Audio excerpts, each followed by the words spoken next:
What is your reward? What do you want as a reward from your life? I'm sitting at a gas station at 5 a.m. And the guy comes out, takes my money, and says, it's going to be 5 or 10 minutes before we can get your gas, because we're in the middle of changing the cash register tills, changing money to the next cashier for the day. Now, that doesn't bother me. I'm just sitting here. But 95% of you would be bothered by that. I think about this poor guy working here in the rain, it's cold, pumping the gas, because Oregon, you can't pump your own gas. And I'm going to give him a $1 tip, see, right here. Why am I giving this guy a $1 tip? Well, I always tip my gas station guy $1. It doesn't come to that much money over a month. Why am I able to do that calmly? Let me tell you a story about how I was raised.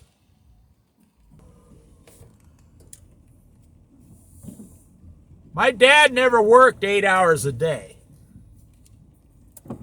No. There was no such thing in my life for the first 30 years of my life.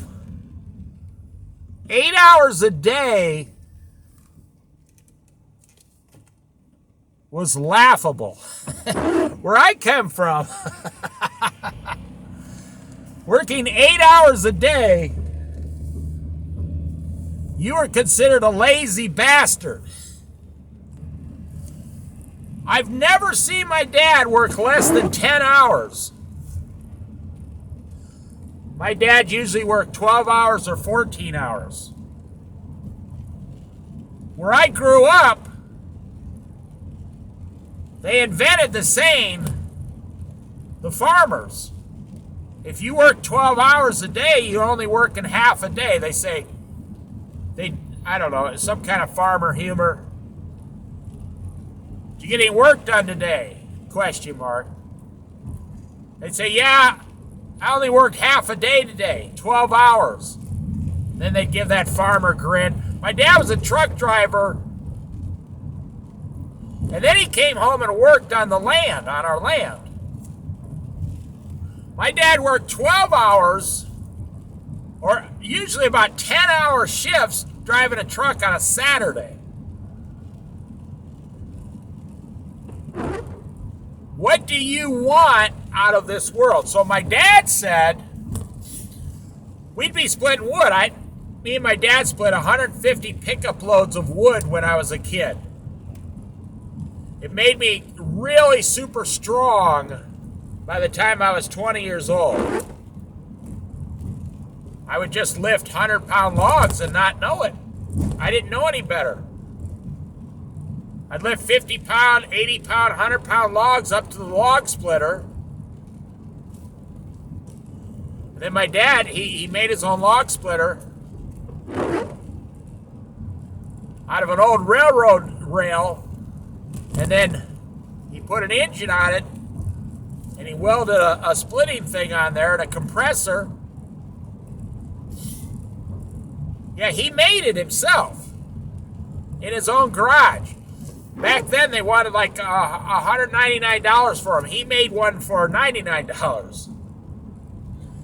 He said, I ain't paying $200 for one of those. Now, this was 45 years ago. My dad built his own house, 4-bedroom house, from the ground up with his own hands, and a 3-car garage. He had fruit trees. We did have some animals. We had some horses. So my dad would say, so the question of the video is, what do you want? What do you want in this world? What do you want?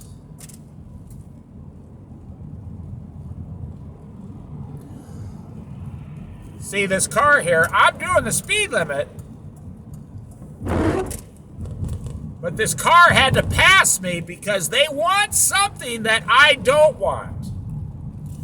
They want something that I was raised to not want in this world. This question I'm asking you actually controls a person's entire life. What do you want? If you don't know what you want, you're going to go around in circles a lot. I see a lot of people from age 20 to 60.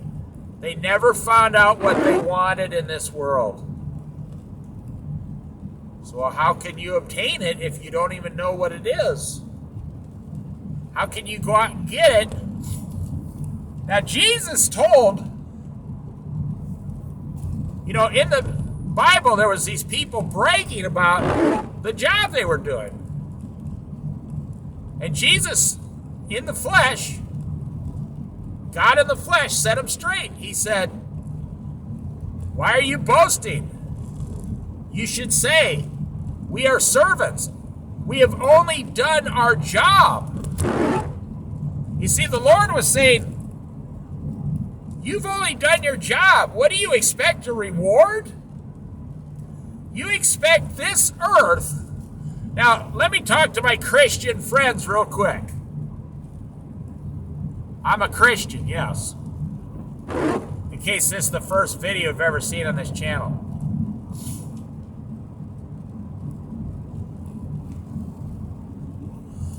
Do you think, as a Christian, it says the devil, God, the devil said, all these kingdoms belong to me, for God gave them to me, and I can do anything I want with them. When he was trying to, after Jesus fasted for 40 days and 40 nights, he was trying to get Jesus to bow down and worship him.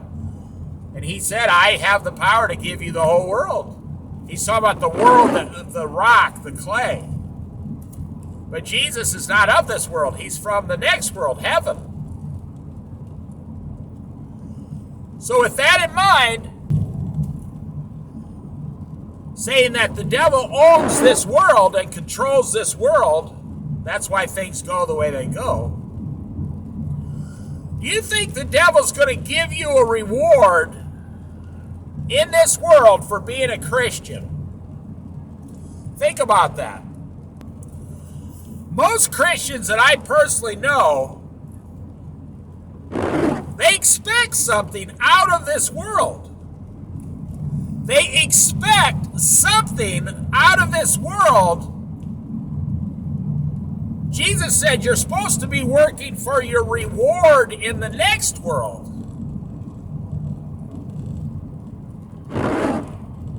Let me tell you, friends, because there is no reward for you as a Christian in this world.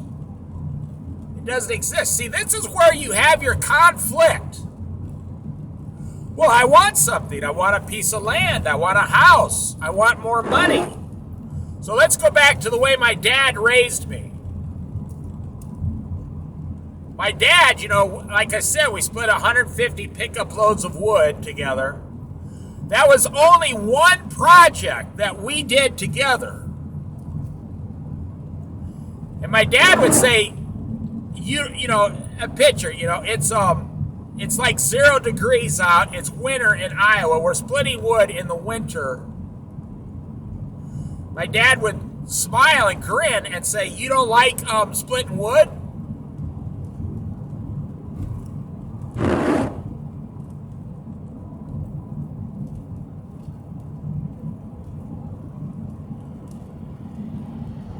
I got a guy passing me here.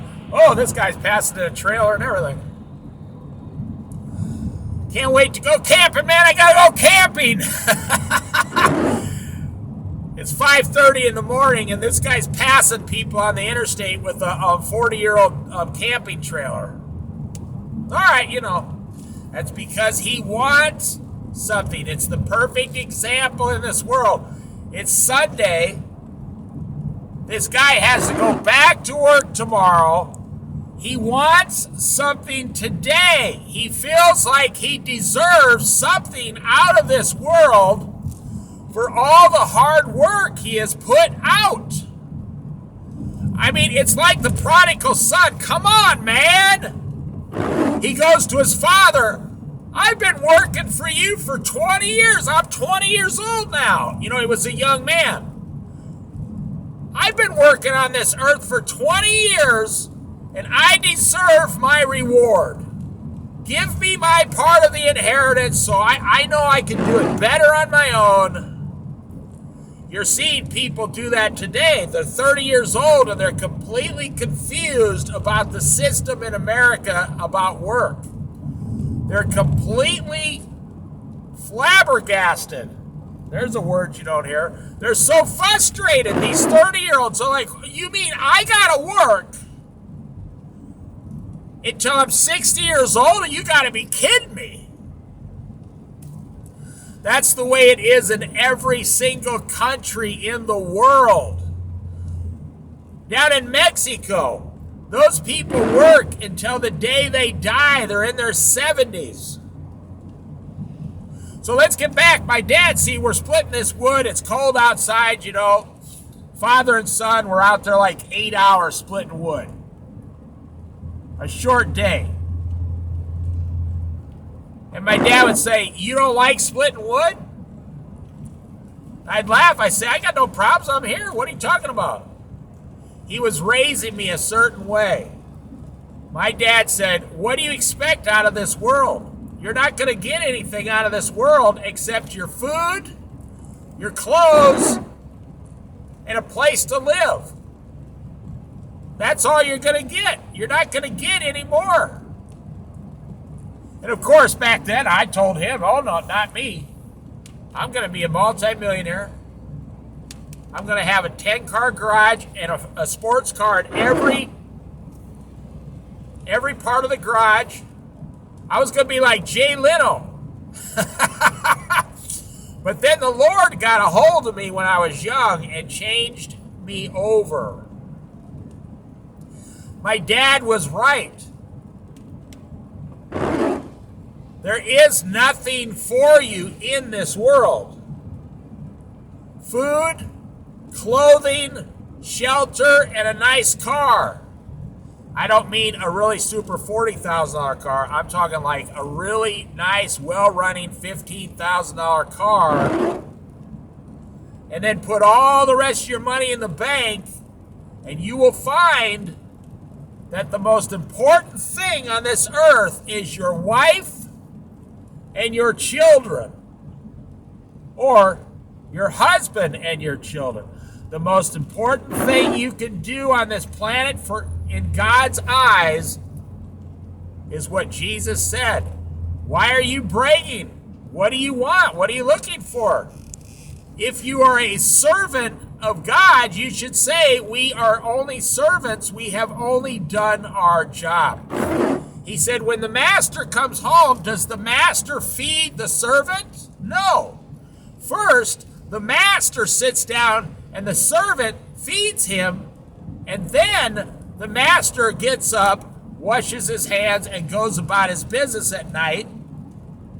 And then the servant can sit down and eat his food. But you're forgetting the master, God, Jesus, the Holy Spirit, the master is the master, and we are servants, and we have only done our job, and he feeds us. He gives us the food, the clothing, the shelter, the money. He gives you your spouse. He gives you your children. He gives you your life. So what are you looking for in this world, friends? What are you looking for? It doesn't exist. I'll end the video with this. The thing you're looking for only exists in the next world. It doesn't exist here. The devil's in charge of this world. The thing you're looking for is eternity with God, Jesus, in the next world. That's what you should be working for today. It's the only thing that's going to take all these inner conflicts away from you.